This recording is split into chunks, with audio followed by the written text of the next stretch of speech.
everyone, and welcome to today's episode of the vlog.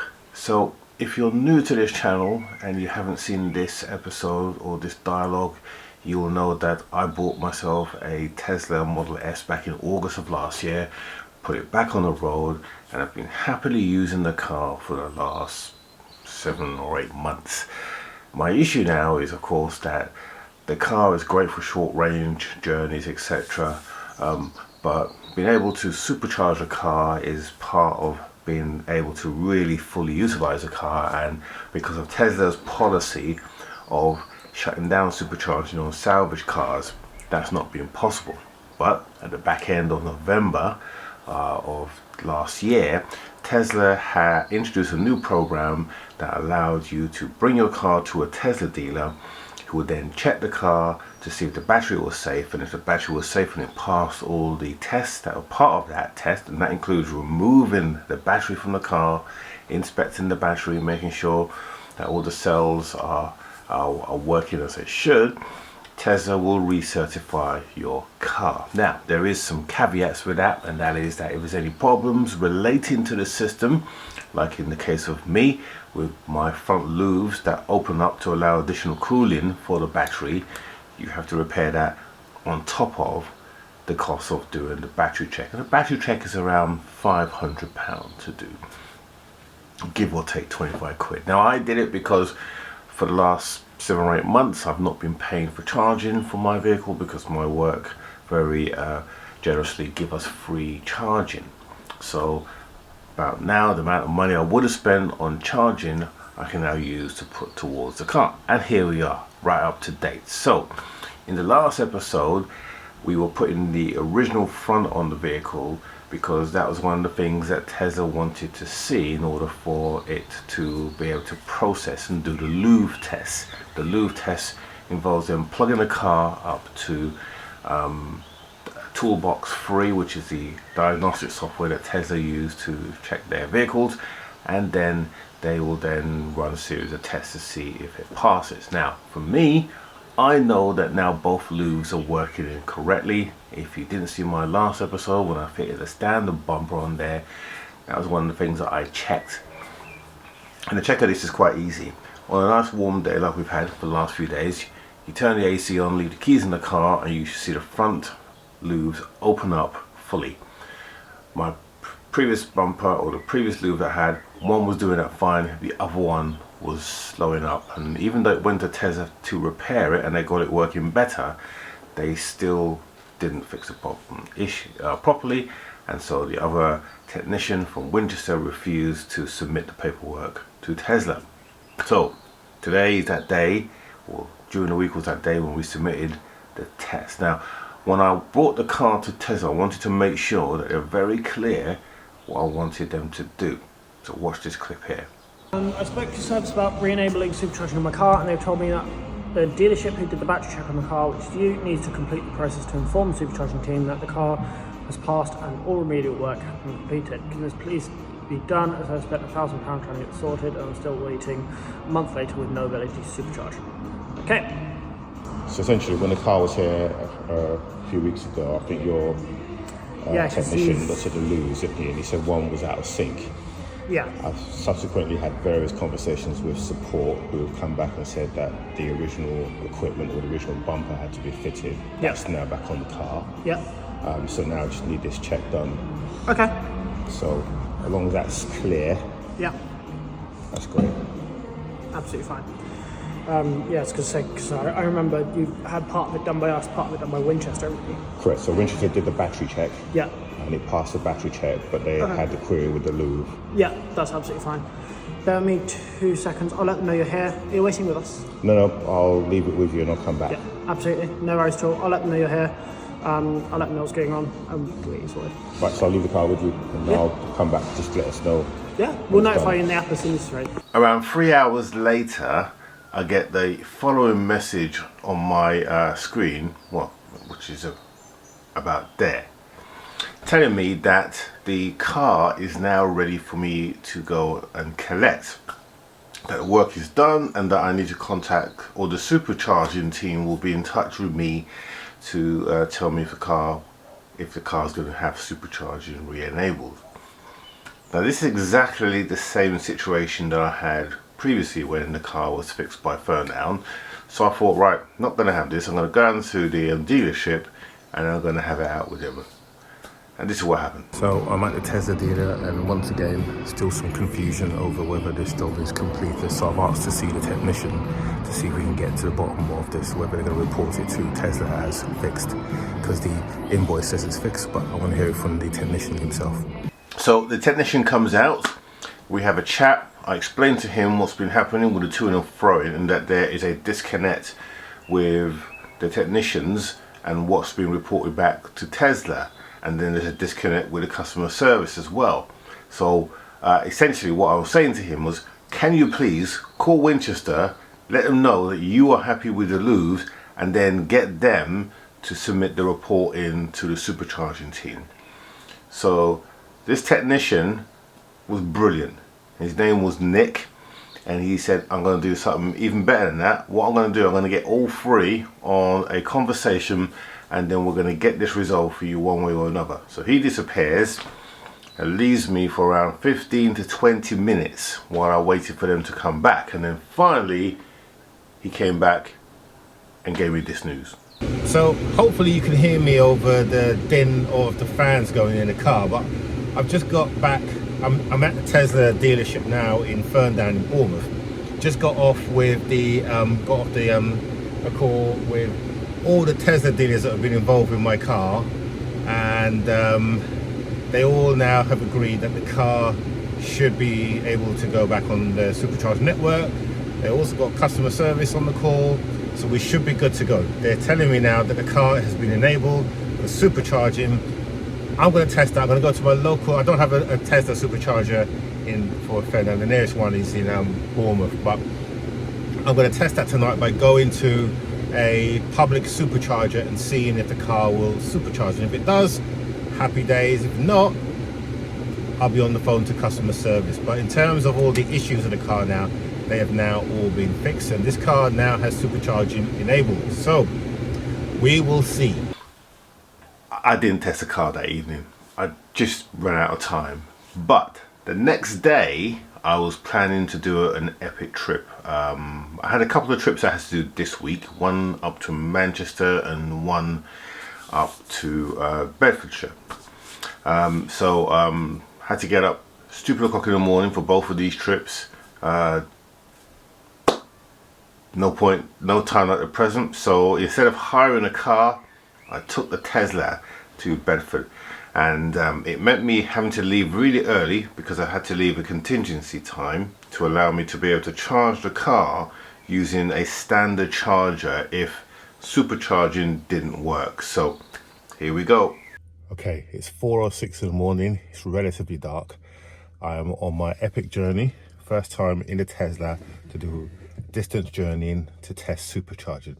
I'm actually not testing just supercharging. I am actually going on a meeting, but I'm taking a Tesla rather than a hire car because we now should have supercharging working. We're going to put that to the test today. Let's see how we get on. 3 hours later. Can you move it along? I'm all out of time cards. Okay, so this is the moment of truth. We are at Newport Pagnell on the M1. I'm about 15 minutes away from where I need to be, but we're at a supercharger station, so we're gonna see if this car supercharges. So let me show you the state of charge at the moment. I'm about 19%, which is what the car predicted, and yeah. So let's. I'm really nervous now. Let's see if this works. Right. Okay. So 19% of charge. That's what I've got left. That equates to around 30 miles of range. Okay, 30 to 40 miles of range. Now, in Newport Pagnell, where I am, there is 12 superchargers. Okay, on the other side there are 4 chargers. Only one of those chargers is a type 2 charger, which is what the Tesla has. Tesla can take supercharging, and there's an adapter you use a CCS adapter, but you can only use that for DC charging. So whenever I've been to a station that's got chargers and it says CCS, I can't use it, because the minute I plug it in, the car detects that it's using DC charger or that I'm using the CCS, and it just disables support. So you get a message coming up, unable to supercharge.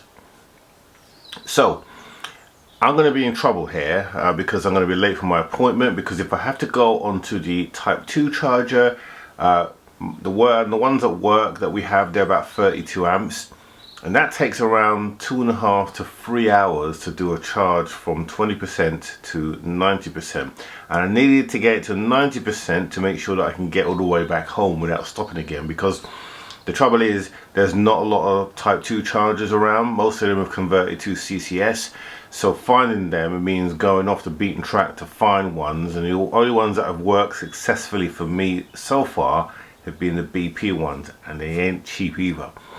So we really need this supercharging to work. So will it work? Let's find out. Okay, so this is actually, I can use a traditional charger. So let's open the hatch, plug her in. Green light, come on, green light, green light, green light.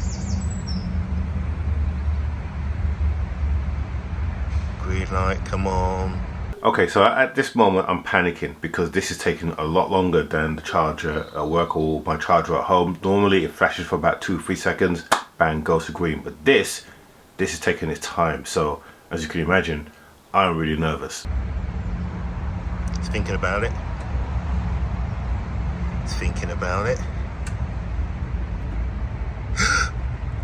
We're charging. Yes! Yes! Let's go in the car.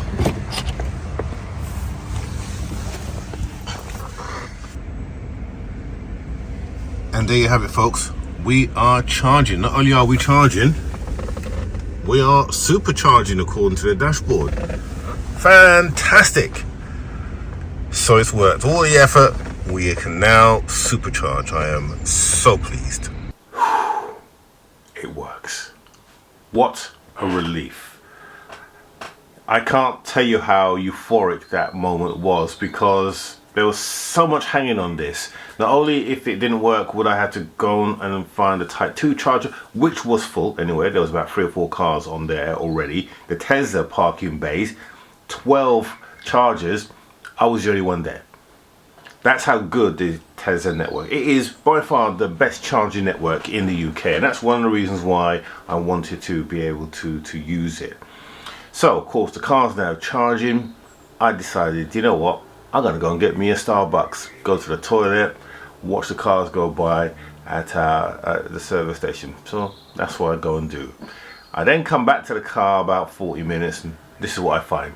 Alright, so far we've got about 20 minutes remaining. The time now is 7:27. We arrived here about 1:45. So about 45 minutes now. And this is an old style charger, so it's not getting the fast rate that you would normally get, but it has charged considerably quicker than what the normal charger that I use. The normal charger that I use takes about 2.5 to 3 hours, so in 45 minutes we pretty much have got about 78% here, and we're charging at a rate of 102 miles an hour. So I'm pretty impressed with that. So yeah, it's all good so far. So there you go. What a difference that made. I actually only ended up spending another 10 minutes on the charging bay, though it said 20 minutes, because it actually got to I actually had it set too much higher, to 100%.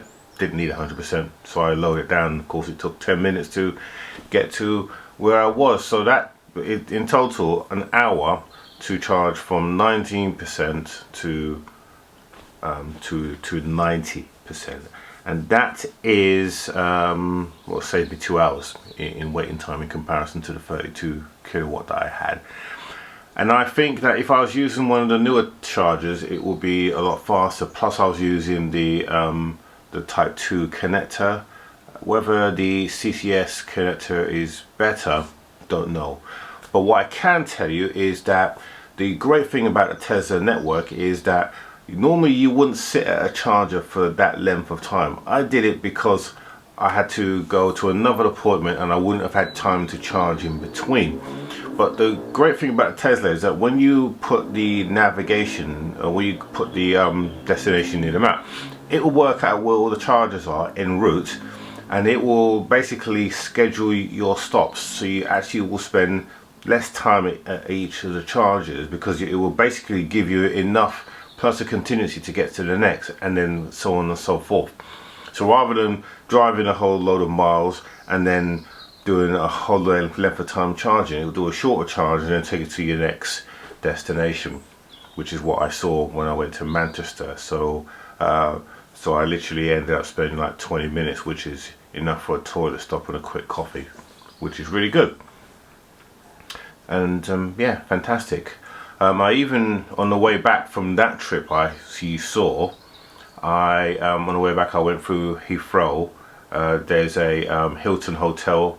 I basically did a quick top up there, had a coffee again, and came back and the car was charged, and that was really easy to use. So absolutely ecstatic. However, it wasn't cheap. It was quite expensive. I mean, the last check that I had there was around 400 quid, which is ludicrously expensive because the car was only there for 3 hours.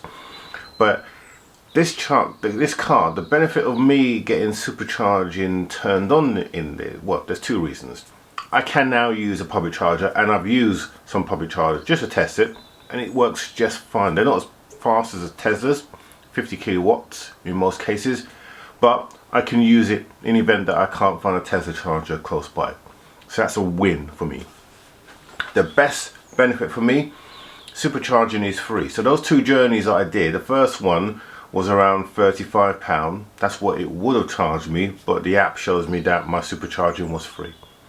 The next day, when I went up to Manchester, it was £45 worth of supercharging. Got it free in the app, because my car is a 2014 car. It means that it has supercharging free for life, and that's supercharging anywhere. So my total expenditure for the car now is free road tax, free charging at work, and free charging on the motorway network. Perfect scenario for me. So the cost that is taken to put the car through that process, I will recoup that cost within a year comfortably. So by the end of this year, I will be expecting to get that cost. There's a little calculator in the app as well that you can use, and it will tell you how much the charging costs or would normally have cost, and so you can work it out from there. So it's quite practical. So a big win for me. And now if you are thinking of putting your car through the system, if you've got a salvage Tesla, you know the process. So hopefully you enjoy that. Now, next week, we're going to be back on the S3. I've got all the bits for the S3. So we've got the new, don't know what you call this. It's actually the bonnet catch cable that goes inside the car. My one was broken about here. And I got a new cable. So this cable is the replacement cable, and it moves so much easier, so much nicer than the one in there. The one in there was definitely stiff, so we've got to fit this in the car. We'll then get the car MOT'd, and then that car is gone and sold. So what's coming next? Well, we got a new car coming. It's a car for my wife, which tells you that the S3 is going. I love my S3. It's such a wonderful car, but we just don't drive it enough to justify keeping it. My wife basically does tootling around town, and she needs an electric car. She used to really enjoy the GTE and used to literally run that car on electric, but of course having a petrol engine attached to an electric car is just a complete waste. So it makes sense for us to get her electric car. We then can sell the S3, and that's going to happen. So we need to do a little bit of work to make it what I call respectable. Most people will think it's respectable now, but there's a few things that I want to do which then makes me happy to sell it, and then sadly we're going to sell that. So we've got that to sell, and we've got the TTS to sell, 2 cars. So it's going to be an interesting couple of months. So anyway, hope you've enjoyed this content, and I hope this content helps you if you are a Tesla owner with a salvage Tesla that you're wanting to get recertified. So once again, as we always say, click on the bell, no, actually click on the subscribe button if you are a casual viewer, because we have so many casual viewers, which is typical of many YouTube channels, but it really helps us to get to the next level in terms of what we're trying to do. So subscribe if you can, click on the bell notification, and we will see you on the next one. Have a good week, enjoy your bank holiday Monday as well.